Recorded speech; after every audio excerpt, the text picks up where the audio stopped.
What's going on, guys? Welcome back to the Lockdown Defense Sports Network. I'm your host for today's episode, Young RG, Robert Garcia, as Coach likes to call me. And in today's episode, we are going to be diving into, in what my opinion might be the most uninteresting, most unexciting, uninspiring team to talk about this offseason, and that is going to be the New Orleans Saints. Now, the New Orleans Saints, obviously, it's no shocker, surprise as to what is going on with this franchise at the moment. Um, for the longest time, they had tried to fool themselves and maybe the league, or maybe I should flip that, tried to fool the league and maybe even themselves that they were a relevant playoff caliber team. And when you're in a terrible division for that long, yeah, I could understand to see why you would think every year you have a chance to compete. However, just looking at the other teams in this division, the Panthers, the Falcons, and the Buccaneers. Obviously, the Buccaneers last year's division winners. I don't think there's any confusion about them. I think we all know kind of what they represent, what Baker is, and now that he's kind of settled in there down in Florida. With the Panthers, I'm obviously very high on them going into this year, but I know they were kind of, somewhat bad last year. There was obviously some growing pains. I think going into last year, it was a lot worse. Bryce Young had that awful start to the season, and inevitably gets benched for Dalton. Dalton, knock on wood, hope he's doing good. All reports indicate that he is. Gets into a car accident, which forces Bryce Young back into the starting role, and he just kind of took it and run. So obviously, the circumstance in which he got the job back is definitely tough. But all in all, this is all to say, and then obviously Michael Penix with Atlanta, he's obviously the one with the least amount of playing time, so we'll see about him. Although in the little sample size we had last year, he looked all right. I think he definitely showed some things. With all that being said, the Saints do not have a quarterback. There's not even a young quarterback for them to talk about. You can talk about Tyler Shuck, however you feel about it. I personally am on the belief that he's not going to be any good. So let's get right into it. Obviously, quarterback is one of the biggest things they don't have. So let's take a look at some of these other free agent signings that they did have. So starting off with the safety, Justin Reed, getting him a 3-year, $31.5 million deal.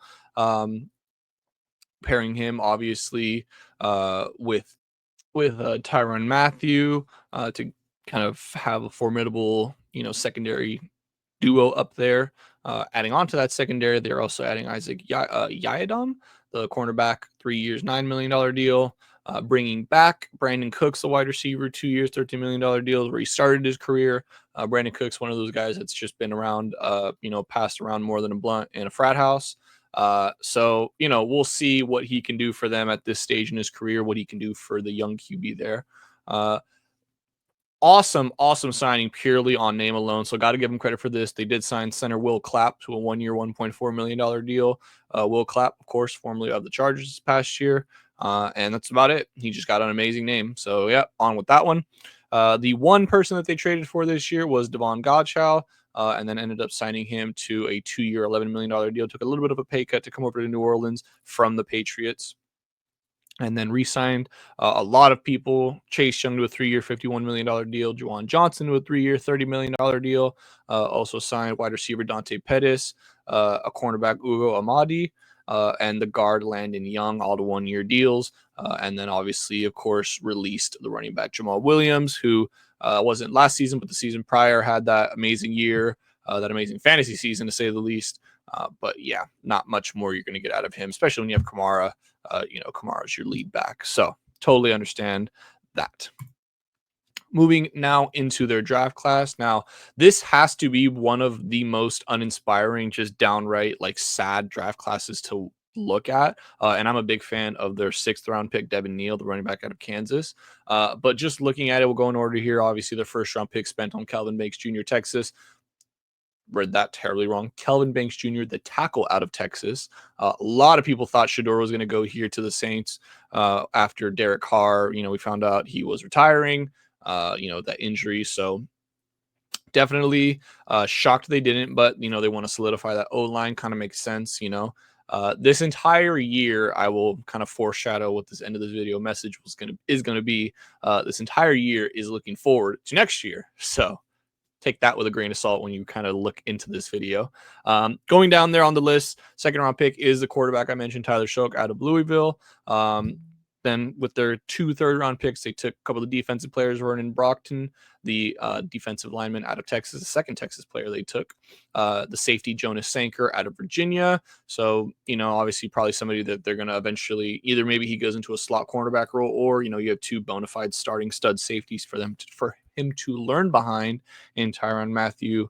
Oh my God, I have to go back here. Justin Reed, thank you, man. Totally blanked there. Going down now into the 4th round, their linebacker Danny Stutzman out of Oklahoma, another second Louisville player that they took with the cornerback Quincy Riley, and then like I mentioned, the running back in the 6th round, Devin Neal out of Kansas, big fan of him. And then the 2 7th-round picks, Moliki Otavo, tight end out of UCLA, and Fadil Diggs, the edge rusher out of Syracuse.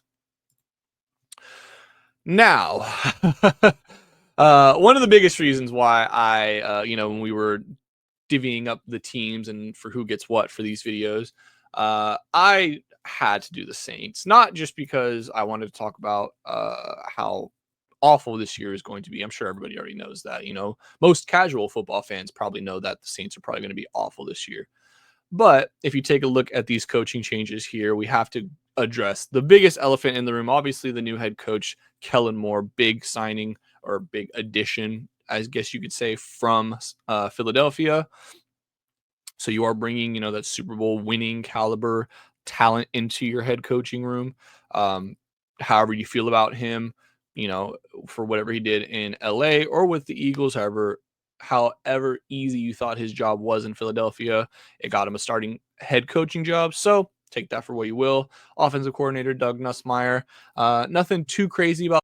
He is just someone that Kellen Moore obviously brought over from Philadelphia. He was the Eagles QB's coach, or the quarterback's coach for the Eagles last season. So just bringing him over for the offensive coordinator role. Obviously, Kellen Moore is the play caller, the quote unquote offensive coordinator. So, the for Doug, as maybe as sad as it sounds, he's really not going to be doing much offensive coordinating. We'll see how much he really contributes, but this is obviously going to be an offense designed and ran entirely by Kellen Moore. And now for the prodigal son, however you want to talk about him, we have Brandon Staley, the defensive coordinator. Now, obviously, Chargers fans all collectively kind of feel a certain way about this man. We almost single-handedly watched him ruin Herbert's career. Had it not been for Harbaugh coming in, I truly do think Herbert, like the damage that Staley did to Herbert would have been so irrevocable that Herbert would have just never been able to recover from it. However, thankfully, he got an amazing head coach and John Harbaugh. So whatever, not going to get into that. But basically, this is all to say Brandon Staley, the time he was the head coach with the Chargers, was absolutely terrible. Players will even come out here and say it.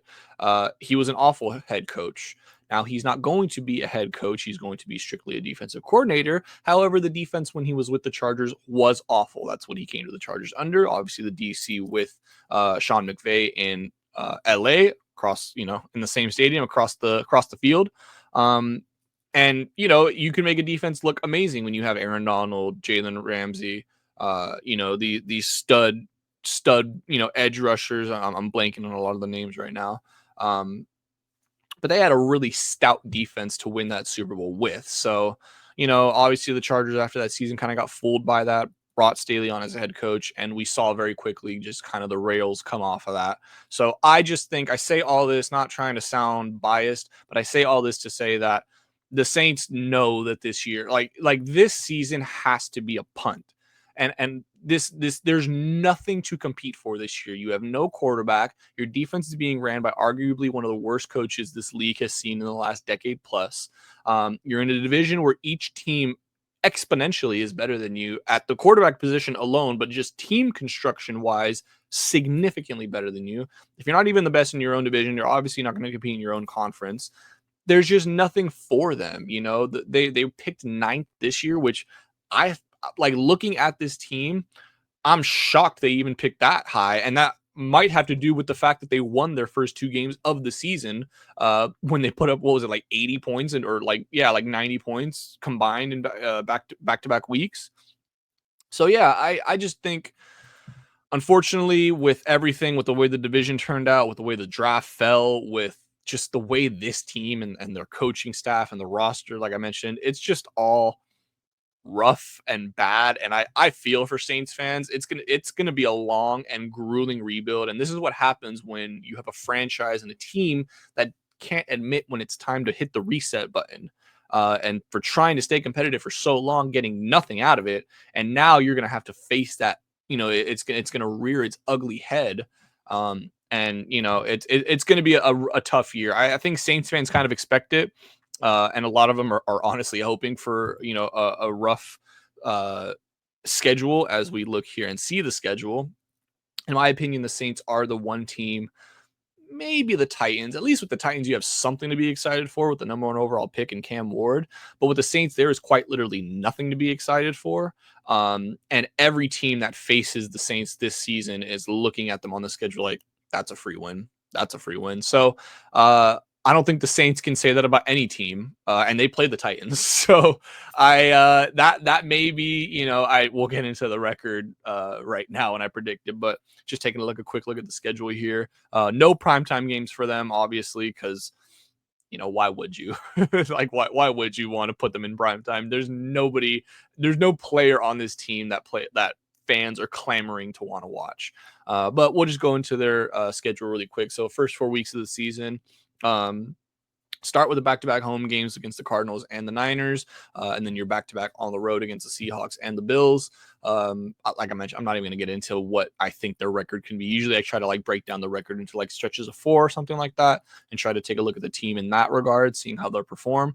I'm not even going to do that with the Saints just because every team I'm looking at here, and yes, I'm looking at the Titans and the Patriots.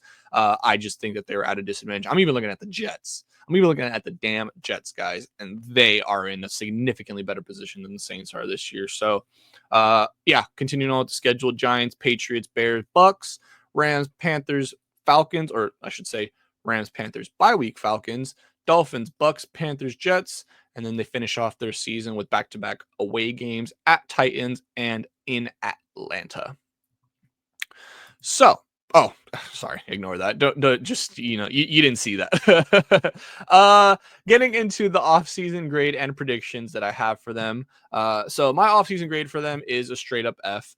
Now I give them an A+ because in my eyes, they need to fail, but obviously I don't think the front office and the coaching staff is looking at this season. No coach is ever going to admit that they're tainting a season. So for trying to compete this year, for what moves they did, I just give them an F. There's no competition to be had here. They'll be lucky, and you can see here, this is my floor and ceiling for the Saints this year. It's an 0-17 floor. Probably not going to happen just with how much parity is in the NFL on a daily basis, from game to game. I had their ceiling at 2-15.